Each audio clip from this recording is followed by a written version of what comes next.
Welcome back, everyone. It is now time for Scandion Oncology and CEO Bo Hansen. A warm welcome. Thank you very much. And what a pleasure to be here at this Healthcare Innovation Summit and present as the last speaker. I'm here to present Scandion Oncology, the cancer drug resistance company. My name is Bo. I'm the CEO of the company. And first of all, we are publicly listed at the Stockholm First North Growth Market, and therefore bringing a forward-looking statement in this presentation, and thereby the disclaimer. Now, all that we are doing at Scandion Oncology is about changing the fate for patients that have a tumor that either acquired or was given resistance towards the cancer therapy. This problem is often overseen in relation to our concept of cancer.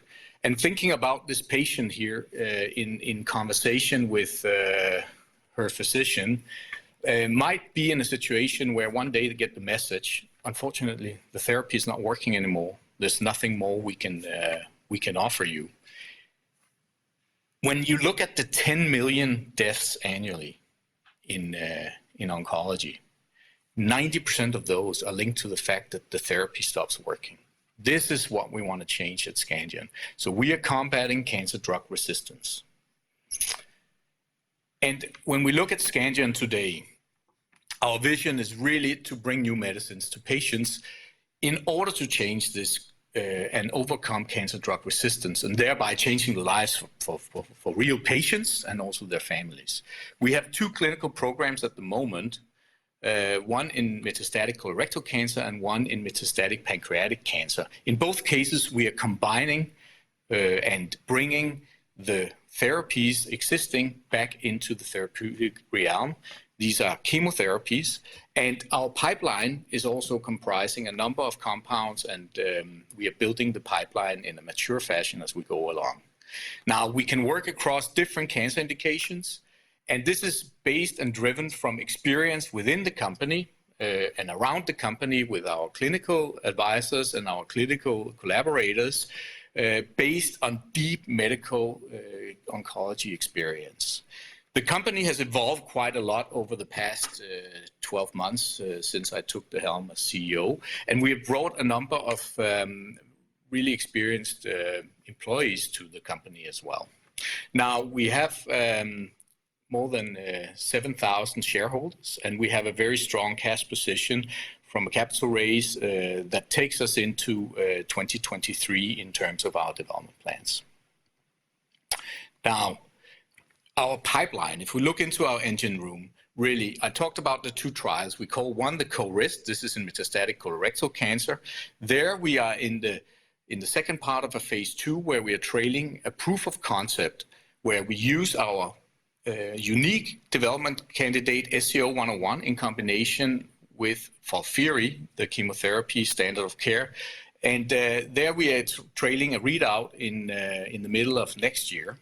Our second trial is in metastatic pancreatic cancer, or inoperable metastatic pancreatic cancer. And there we are combining with standard of care, nab-paclitaxel and gemcitabine, and we are currently conducting a phase 1b trial to set the safe dose and understand how we can use this in order to progress into a phase 2 control study.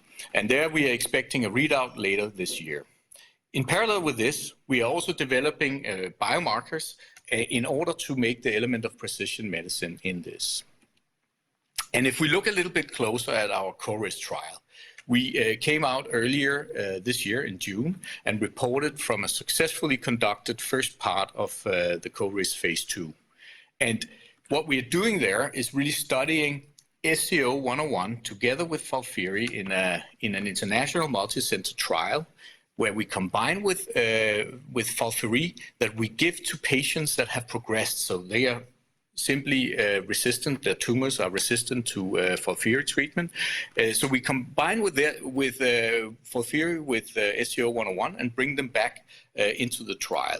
We have already completed dose finding and selected the dose and is currently undertaking the proof of concept. And when we look at what we have found so far, it's been clear to us that we see some very interesting things in this trial. We have seen clear signs of potentiation of the biological activity of FOLFIRI or irinotecan, that is a component in FOLFIRI. And I will show you a little bit more about how that looks. So first of all, FOLFIRI contains irinotecan. FOLFIRI is folinic acid, fluorouracil, and irinotecan together. When irinotecan is given to a patient, it's metabolized into the active ingredient SN38. This is what kills the cancer cells, and bear that in mind. Now, when we look at what happens when we give SCO-101 in combination with FOLFIRI, on this chart you can see the usual pattern of SN38, so the active ingredient, when you give irinotecan. This is the gray curve. When we add half the dose of irinotecan together with SCO-101, we really increase the exposure to the cancer cells locally of SN38. And this is what you see on the green curve. So both peak concentration and half-life. And just to explain the mechanism of action that is unique for SCO-101, it's a dual action. So here is a cartoon that describes that we actually have a double whammy. The enzyme that metabolizes SN38 is blocked by SCO-101. At the same time, we are increasing, so this increases the concentration in front of the cancer cell. At the same time, we put a plug in the resistance mechanism by which the cancer cell can pump out the SN38, so the active ingredient here, and this means that we up-concentrate SN38 in the cancer cell and thereby eradicate it. So this is a unique mode of action that SCO-101 has on the cancer. And if we look then at the patients that we were treating, we identified that this mechanism plays differently in these patients depending on whether their tumor has been identified with a RAS mutation or whether they are RAS wild type. So RAS is a well-described oncogene, and all the patients have been profiled in relation to RAS before coming on trial. But the ones that were wild type in their tumors for RAS stayed much longer on treatment at the given dose. And this is what you see when we look across all the patients that were included in this part 1 trial.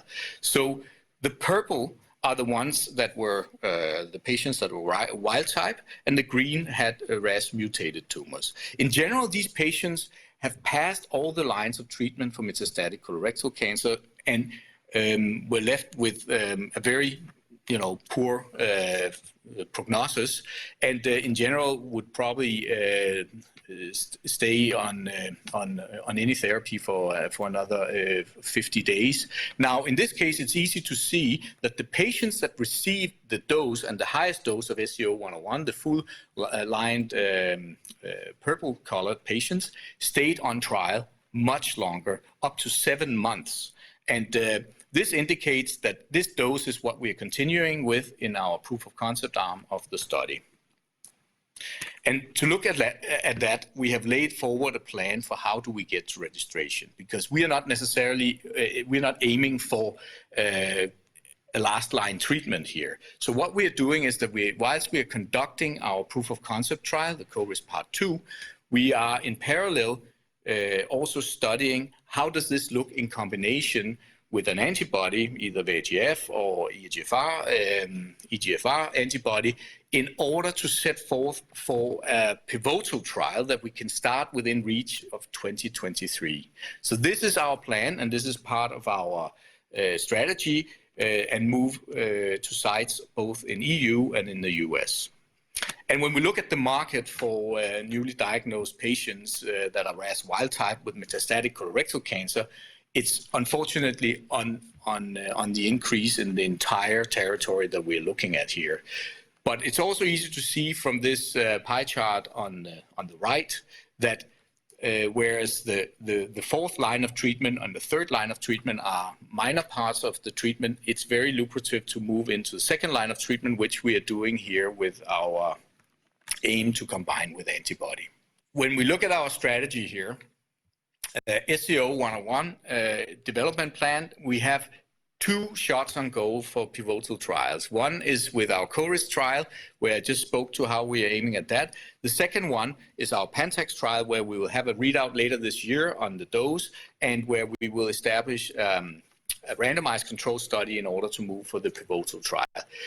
Interestingly, we also have broader perspectives. We have shown that in combination with an immunotherapy and a chemotherapy in a mouse model that's resistant to the chemotherapy, by adding SCO-101 to this combination, we eradicated 90% of the tumors. These are resistant tumors in the mice. This result we are working on establishing further, and this concept we're going to work on in order to see how we can position SCO-101 as part of the established immunotherapy market for cancer therapy.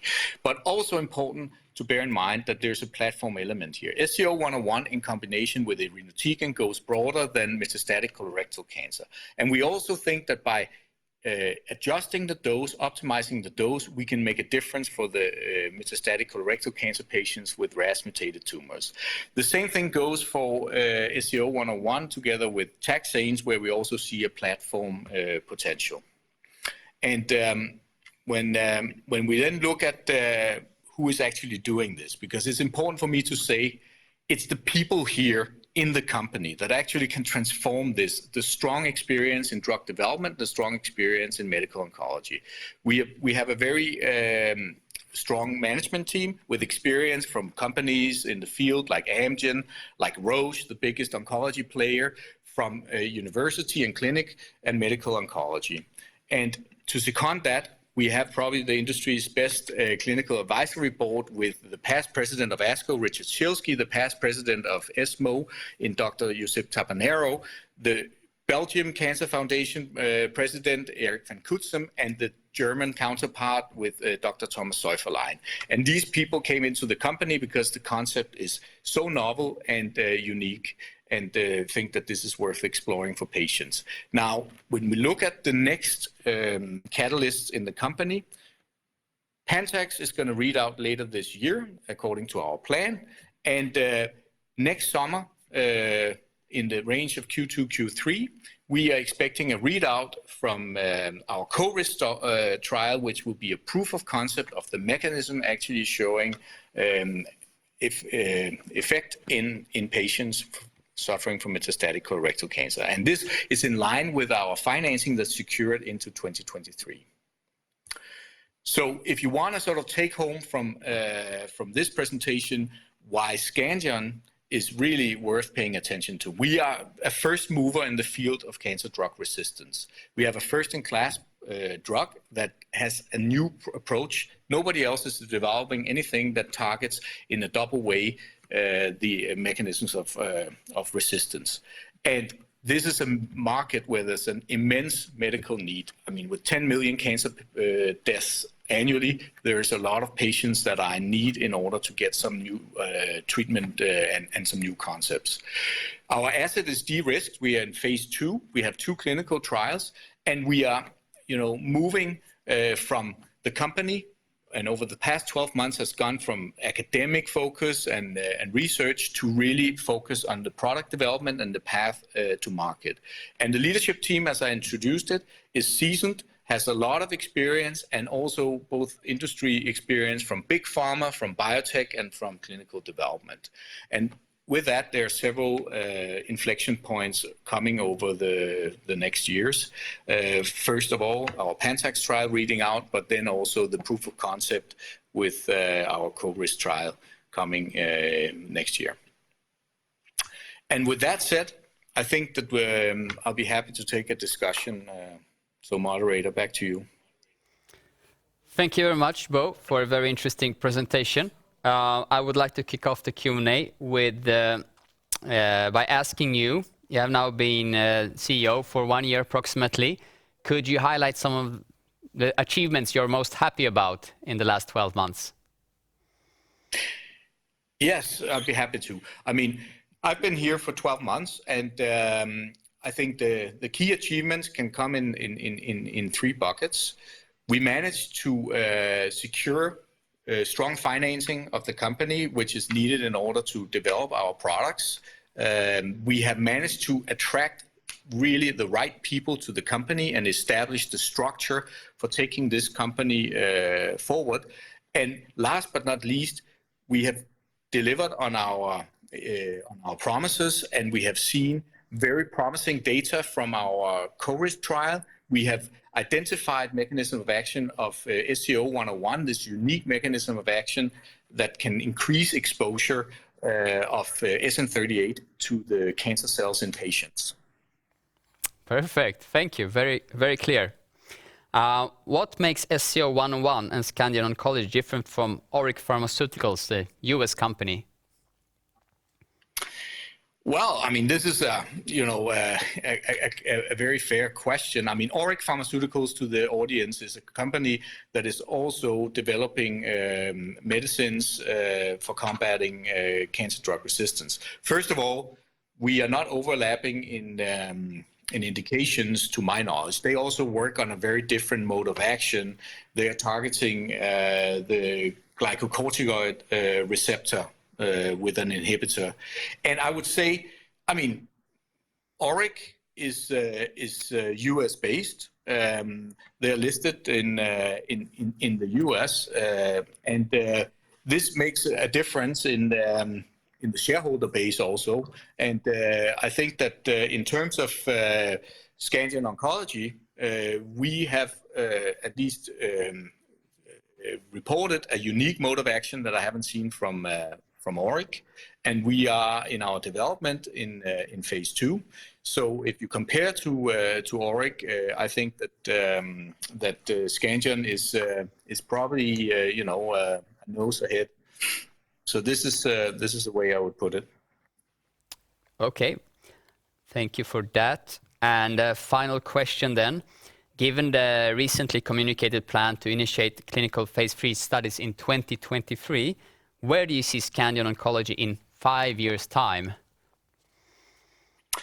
Yeah, that's a good question. I mean, I showed very quickly our strategy, which is new from this year, that we have 2 shots on goal for pivotal trials. We also have a very interesting concept in where we think SCO-101 can play a role in immunotherapy for cancer treatment.